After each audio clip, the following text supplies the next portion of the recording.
Il est 5h07 sur Europe 1. À présent, le reste de l'actualité. Et c'est aujourd'hui que le Premier ministre Jean Castex doit présenter la stratégie vaccinale de la France contre le Covid. Oui, on connaît le calendrier avec en premier les résidents des EHPAD et les personnels à risque de ces établissements.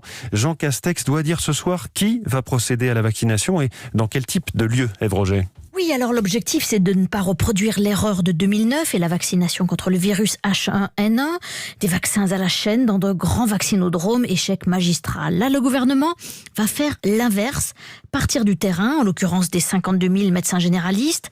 D'abord, eux connaissent par cœur les patients les plus vulnérables. Ensuite, qui d'autre pour convaincre un méfiant de se faire vacciner?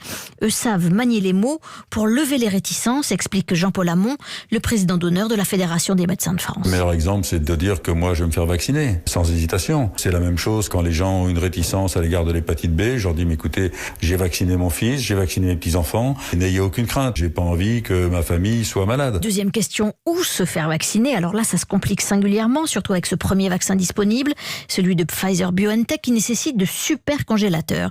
Plus d'une centaine de lieux de stockage équipés ont déjà été prévus par le labo à travers la France.